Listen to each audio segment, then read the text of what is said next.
Sebenarnya saya tidak mau ngomong soal ini, tapi mau tidak mau saya harus bicara, gitu ya. Dibilang dari majelis Rasulullah belum ada yang bicara, jadi saya bicara. Jadi anak-anakku sekalian, ada seorang ulama besar yang hidup lebih kurang sekitar 1000 tahun yang lalu, yaitu Al-Imam Ahmad bin Isa, atau dikenal dengan Al-Imam Ahmad Al-Muhajir, atau dikenal dengan Al-Muhajir ilallah. Beliau itu lahir sekitar tahun 260 atau 265 Hijrah dan wafat sekitar tahun 345 Hijrah. Kalau sekarang 1445 berarti sudah lebih dari 1000 tahun yang lalu. Akhlak ulama 1000 tahun yang lalu itu jauh dengan orang-orang saat ini. Ibadah mereka, waraknya mereka, zuhudnya mereka, khusyuknya mereka, takutnya mereka sama Allah Subhanahu wa ta'ala itu jauh-jauh dengan apa yang kita alami saat ini di zaman ini. Jauh sekali. Al-Imam Ahmad bin Isa itu adalah keturunan keempat dari Al-Imam Ja'far As-Sadiq rahimahullah ta'ala anhu. Ya, jadi Ahmad Al-Muhajir bin Isa Ar-Rumi bin Muhammad Al-Bagir bin Ja'far As-Sadiq. Dan Imam Ahmad Al-Muhajir atau Ahmad bin Isa ini adalah keturunan ke-8 dari Al-Imam Ali bin Abi Talib karramallahu wajhah wa sayyidatuna Fatimah Az-Zahra binti Rasulillah sallallahu alaihi wasallam. Kalau ditarik sampai kepada Nabi Muhammad sallallahu alaihi wasallam, beliau adalah keturunan ke-9, masih dekat dengan Rasulullah sallallahu alaihi wasallam. Beliau hidup 1000 tahun yang lalu. Beliau asalnya tinggal di Basrah dengan segala macam kenikmatan kekayaan. Lalu beliau meninggalkan itu semua untuk dakwah di jalan Allah melalui jalan ribuan kilometer dari Basrah di Irak sampai ke Makkah, ke Madinah dulu, tinggal setahun di Madinah dekat dengan buyut beliau yaitu Nabi Muhammad sallallahu alaihi wasallam. Lalu kemudian beliau ke Makkah, setelah itu untuk haji, lalu melanjutkan perjalanan ribuan kilometer ke Yaman, Dau'an, daerah yang kering jauh dengan Basrah, yang penuh dengan sungai, penuh dengan pohon-pohon, dengan tumbuhan, dengan segala macam. Meninggalkan harta begitu banyak, kebesaran, kekuasaan dan sebagainya yang beliau miliki hanya untuk dakwah di jalan Allah di negeri yang penuh dengan tandus kering di Hadramut, di Yaman bagian selatan. Al-Imam Ahmad rahimahullahu ta'ala punya anak namanya Sayyidina Ubaidillah bin Ahmad bin Isa. Sayyidina Ubaidillah punya anak namanya Alwi bin Ubaidillah bin Ahmad bin Isa. Sayyidina Ubaidillah ini menurunkan banyak sekali aulia dan ulama. Salah satunya adalah Al-Imam Umar bin Abdurrahman Al-Attas yang ratibnya dibaca hampir di seluruh dunia. Orang membaca Ratibul Attas itu adalah keturunan dari Al-Imam Ahmad Al-Muhajir rahimahullah ta'ala anhu. Kemudian juga ada Al-Imam Abdullah bin Alawi Al-Haddad yang kitabnya Nasaihud Diniyah wal Wasaya Imaniyah, Adab Suluk Al-Murid dipelajari di seluruh pesantren, bukan hanya di Indonesia, sampai ke berbagai negara. Ulama-ulama besar. Kemudian dari para ulama-ulama besar ini, nasabnya diakui oleh juga ulama-ulama besar. Sekali berimam Al-Imam Ibnu Hajar Al-Haytami, ahli fikih, ahli hadith, ahli tazkiyatun nafas, fatwanya dipegang di dalam madhab Imam Syafi'i. yang mensahihkan nasab dari Al-Imam Ubaidillah bin Ahmad Al-Muhajir yang anaknya adalah Alwi. Itu disahihkan nasabnya oleh Imam Ibnu Hajar Al-Haytami, disahihkan juga oleh Al-Hafiz As-Sakhawi. Al-Hafiz As-Sakhawi ini adalah ahli hadis. Kalau kita di sekarang orang dibilang hafiz hadis, paling hafiz berapa hadis? Antum ada yang hafiz 10 hadis, 20 hadis, mungkin 40 hadis, Al-Arba'in An-Nawawi. InsyaAllah kalau di majelis Rasulullah sudah hafal semua Al-Arba'in An-Nawawi, insyaAllah. Amin. 40 hadis, Riyadhus Salihin mungkin antum hafal.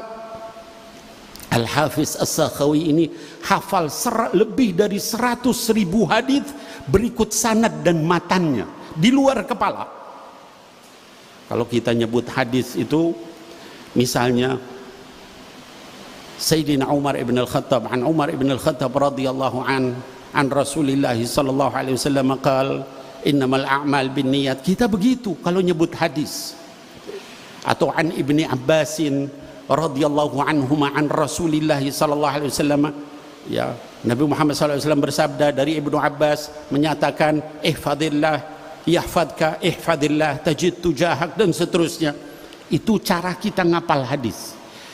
Kalau ulama-ulama yang disebut hafidz hadis itu membacanya an fulan an fulan an fulan an fulan an fulan an fulan an Rasulillah sallallahu alaihi wasallam.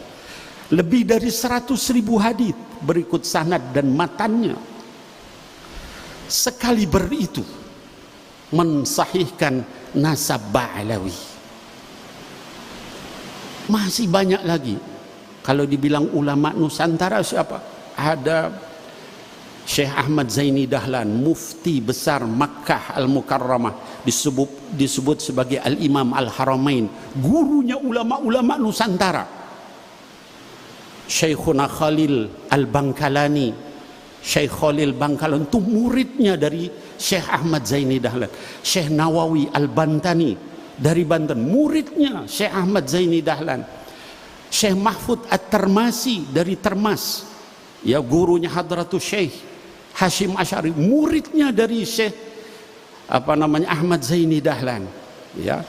Syekh Yasin Al-Fadani, ya, itu juga muridnya dari Syekh Ahmad Zaini Dahlan. Itu mensahihkan nasab Ba'alawi.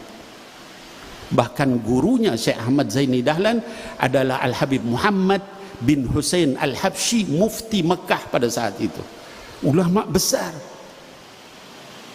Kalau kemudian ada yang menafikan nasab itu berarti menganggap semua yang tadi saya sebutkan itu nggak ada artinya. Ulama-ulama itu semuanya tidak benar, semuanya salah, semuanya bahkan menipu.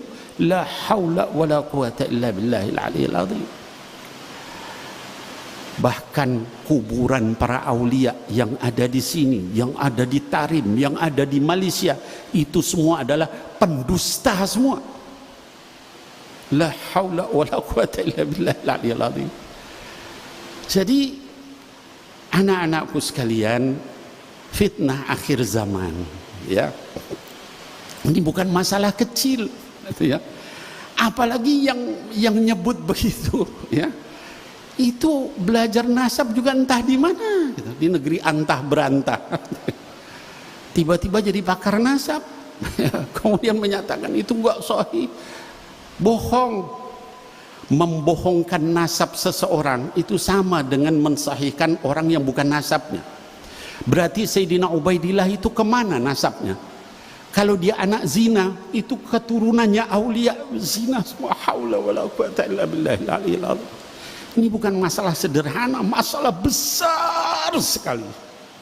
Keberkahan ilmu, keberkahan kitabnya, keberkahan doa-doanya hilang semua. Saya tidak menyalahkan, silahkan orang mau percaya nggak percaya nggak apa-apa. Tapi jangan kemudian terus dikatakan ini pembohong semua. Anda ini siapa dibanding ulama-ulama itu? Ya, nggak apa-apa mau nggak sepakat, ya. Silahkan mau meneliti, silahkan, tidak ada masalah, ya. Oh Bib, karena akhlaknya nggak sesuai. Kalau akhlaknya nggak sesuai, celak saja akhlaknya. Ya. Oh ini ada Habib ini nggak benar, galil adab, nasihati. Nggak mau tegur, nggak mau marahi. Kalau perlu penjarain. Tapi jangan dinafikan nasabnya. La haula wala quwwata illa billah. Lagian cuman berdasarkan satu kitab. Ya, kitab gacoannya ini yang nggak ada di situ, dinafikan. Haula wala quwwata illa billah. Saya ini punya anak 5, belum saya tulis di Robito Halawiyah apa namanya nasabnya itu, belum saya tulis. Tiba-tiba ada orang bilang, Bib itu bukan anak Habib itu. Gimana kira-kira? Hanya karena saya nggak nulis. Dan saya nggak nulis bukan karena nggak mau nulis. Saya berharap anak-anak saya bercermin dengan akhlak Sayyidina Muhammad dulu sallallahu alaihi wasallam daripada dia bawa buku-buku nasab. Nanti kalau udah akhlaknya bagus, ini kira-kira pantas, baru dia kemudian dengan berat hati membawa nasab itu. Kenapa? Karena takut ini nanti nama Nabi Muhammad yang kebawa sallallahu alaihi wasallam. Gimana kalau kita nggak benar, kalau kita ngaco, kalau kita salah, kalau kita maksiat, kalau kita mungkarat. Jadi nggak apa-apa kalau misalnya dikatakan nih banyak Habib yang galil adab atau yang nggak benar atau yang nggak apa-apa. Memang jangankan keturunan Rasulullah sallallahu alaihi wasallam, pamannya sendiri masuk neraka, Abu Lahab. Tabbat yada abi lahabi wa tab. Allah yang bilang kalau enggak benar masuk neraka. Ya. Nah, apalagi keturunannya, pamannya sendiri kalau enggak benar masuk neraka. Ya. Jadi jangan, ya Allah, ngeri gitu ya. Dunia saat ini nih la haula wala quwwata illa billah, ya. Nah, anak-anakku sekalian, hadirin wal hadirat, kami di majelis Rasulullah ini seringkali orang bilang, Bib, itu kan masalah kecil, biarin. Masalah ini bukan masalah kecil, ya. Masalah kehormatan ulama-ulama besar, ya, yang diremehkan, dilecehkan, ya. Majelis kita, majelis Rasulullah ini ngajarin akhlak, adab dengan baik-baik. Kiai Syamsul ini ulama kita di PWNU itu susah payah ngajak orang supaya berakhlak baik. Tapi mereka ini, haula ini ngajarin orang untuk benci gitu ya. Nyaci maki orang lain. La haula wala quwwata illa billah. Saya ini anak-anakku sekalian, alhamdulillah dengan izin Allah sampai umur saya sekarang 57 tahun, hampir 60. Saya rasanya belum pernah nyaci maki orang dengan nama binatang. Tapi sekarang di Instagram saya, di Facebook saya, orang menyatakan, hei keturunan anjing, hei keturunan babi, kata begitu. La haula wala quwwata illa billah. Saya sih tidak masalah dibegitukan. Alhamdulillah, apa taghfir adzunub, tarfa' derajat, ya. Diampuni dosa-dosa saya, diangkat derajat. Tapi itu kalau ada yang begitu langsung saya hapus, saya blokir. Kenapa? Takutnya jamaah yang marah, bukan saya gitu. Terus jadi konflik horizontal. Ini menyebarkan kebencian kemana-mana, ya. Sampai anak buahnya segitunya.